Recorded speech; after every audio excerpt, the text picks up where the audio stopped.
So as everybody knows, the Palestine and Israeli conflict is brewing at the current moment, and in a much bigger way than it had happened before. Obviously, there's always been rocks being thrown at Israeli soldiers. You've had Hamas throw rockets constantly on a daily basis in the border of Palestine and Israel in the Gaza Strip. But what's new about this particular conflict? Well, obviously, there's hostages involved, and then there's a full-scale military operation that's being done towards Israel. Now, I'm not going to talk so much about the conflict because guess what? You can literally get this particular content anywhere out there. You can get it from mainstream news. You can get it from mainstream YouTubers that have a reactionary category to their particular channel.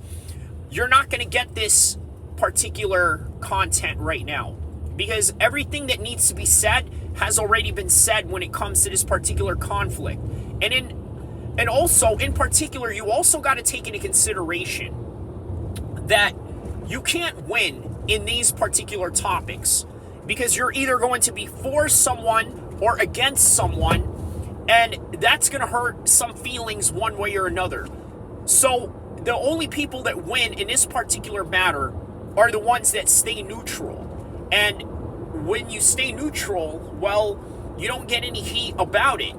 You don't get any type of static. You don't get people throwing heat at your name or calling you all types of things because you side from one place to another. Now, what do I think about the particular topic? Particularly, I don't think it matters. I think you can kind of have an idea of where I side. Maybe you do, maybe you don't. Or maybe it's somewhere in the neutral side of things. But one thing you got to understand. In the movies, they try to make it seem like there's a villain and there's a hero. And we need this in order to be engaged in the content that we are watching, in order for us to be left in suspense and for us to be asking for more. So, therefore, we love action movies, we love drama, we love comedy, and to which most times there has to be a good guy and a bad guy. The Karate Kid, there was a clear good guy or bad guy, or was there? Because obviously years later, before they came out with Cobra Kai on Netflix as sort of a revamp of the Karate Kid and a continuation of its story, guess what? They had a YouTube video talking about how Johnny Lawrence is the actual good guy and Daniel's son, or Daniel LaRusso, is the bad guy. And they give multiple reasons as to why. And you know what? It convinced me straight away. Of all the years that I've been watching The Karate Kid, I always thought, man, this Daniel LaRusso kid, he comes in from New Jersey into California. Poor kid, living with all these rich white suburban kids in the valley of the Los Angeles area. And he gets picked on and bullied by Cobra Kai. So it seems that he goes and he fights back, and you think to yourself, you know what? This is a clear cut of who is the good guy and who is the bad guy. And in years later, in your adulthood, you tune into a YouTube video that tells you otherwise, and it completely blows your mind and your worldview of everything that you know. Well, I think for one reason or another, there are people in the Palestinian and Israeli conflict that have come to these terms, whether it would be from one side or the other, and that's important to know. They come to this realization that, you know what? Maybe this one side is not as good as what we thought it would be, or the other side is not as bad as we thought it would be. So these certain things come into mind, and once again, it changes your whole entire worldview, because the reality is, outside of the movies and fictional films, there are no good guys or bad guys. There is only gray lines. There are only people that have to make certain decisions based on the fact that, well, they are either oppressed or they have their backs against the wall or feel a certain sense of defensive mechanism that they have to imply upon themselves in order to survive. And then there's other aspects that come into the Palestinian-Israeli conflict that goes into concepts of, well, one guy has to do what they need to do, and then the other guy is responsible for what the other predecessors before him have done. For example, you go into the IDF as a soldier, right? In basic training. As a civilian, going into the military, you are not yet responsible for what has happened to the state of Israel or whatever country you're serving under.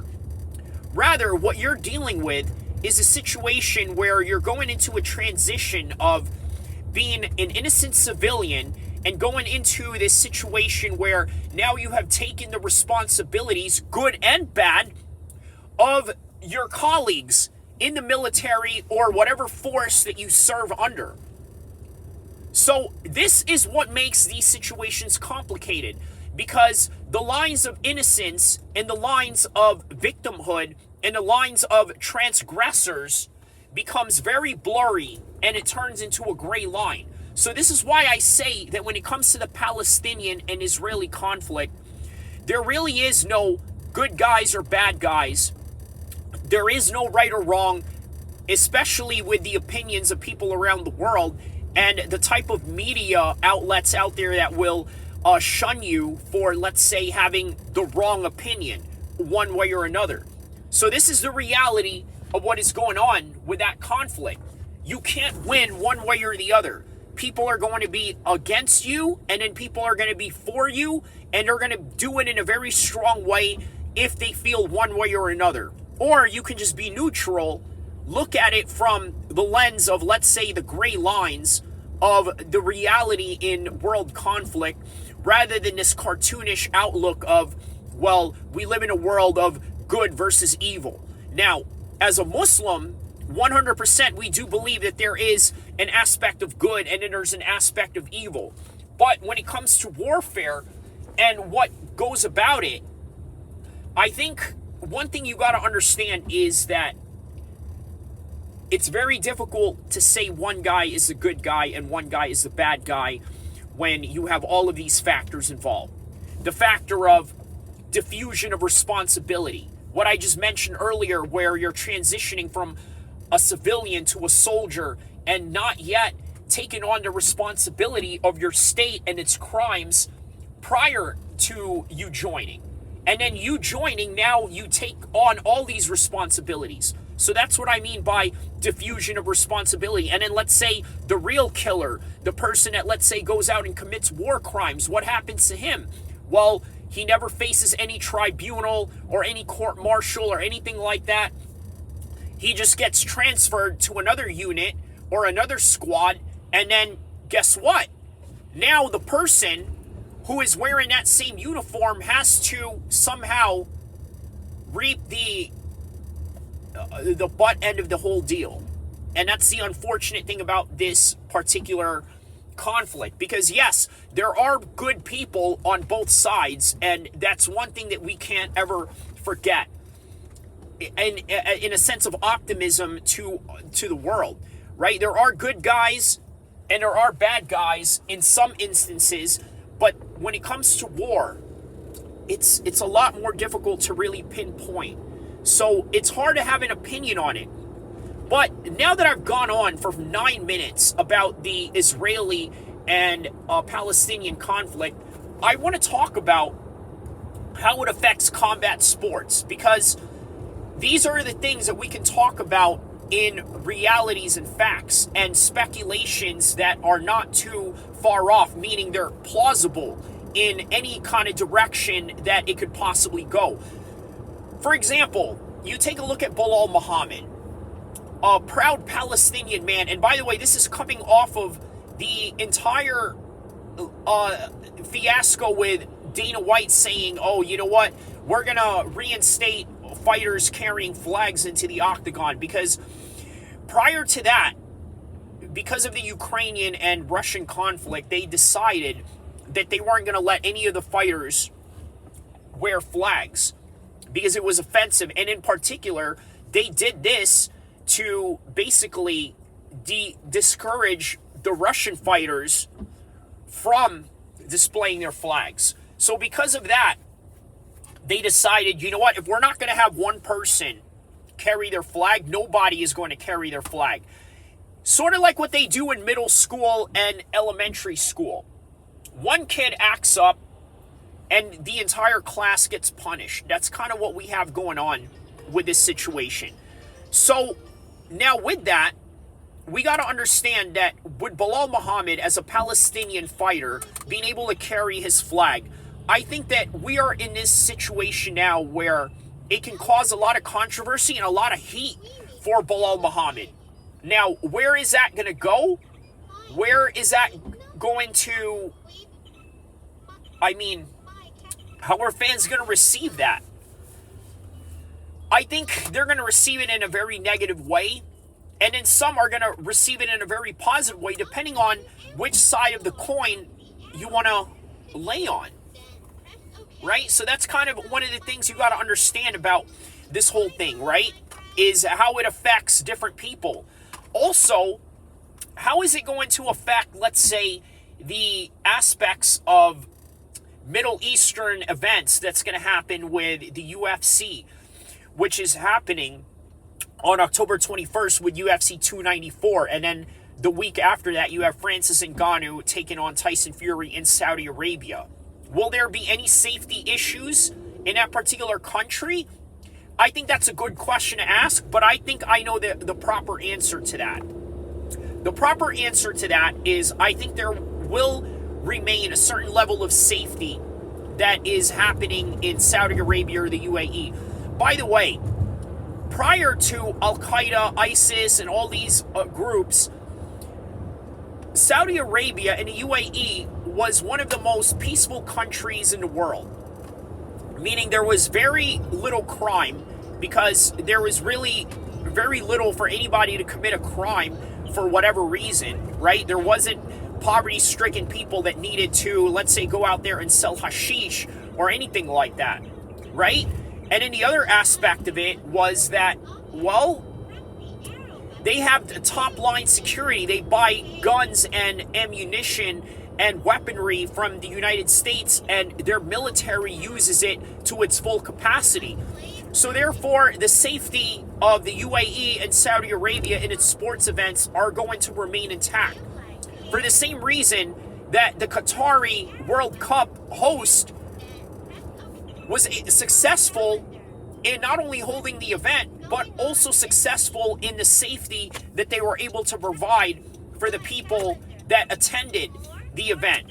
Whether that would be the locals or the people around the world or the players and coaches that are involved in the entire World Cup.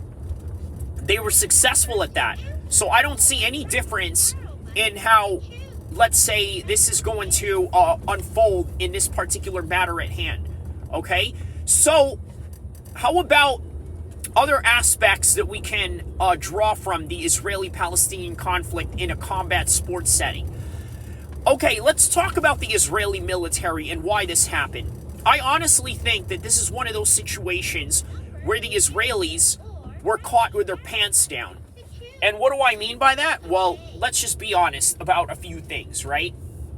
Number one, Israel has become a country that has been vehemently obsessed with, let's say, living their life, okay?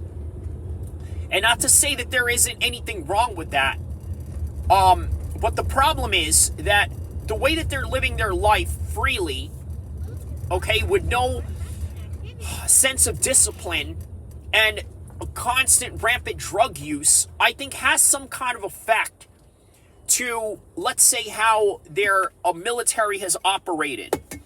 Okay, and in particular,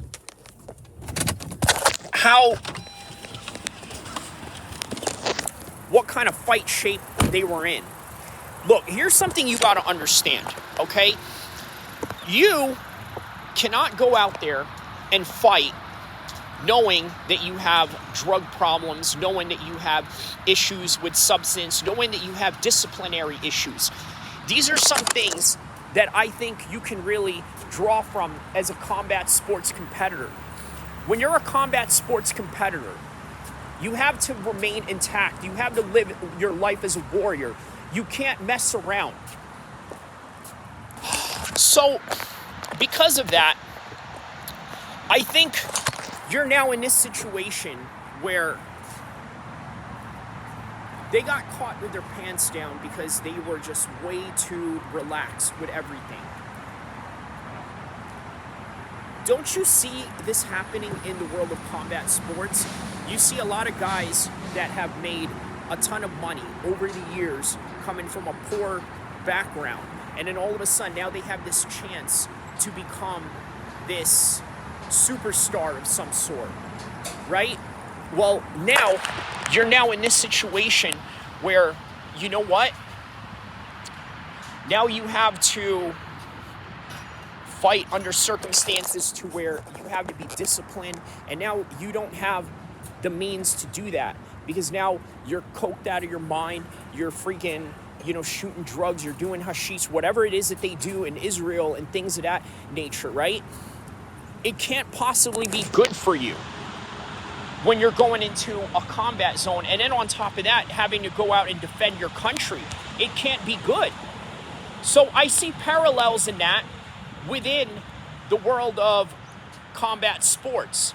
And that's why I say that when it comes to combat sports and when it comes to the world of real combat outside of prize fighting and the real theater of war, there's really no difference. The only difference is that the consequences for one and the other are different, and one more deadlier than the other in terms of the chances of being shot as opposed to getting knocked out, as opposed to getting choked out, as opposed to being captured. So these are things to take into consideration when you're dealing with the absolute theater of war.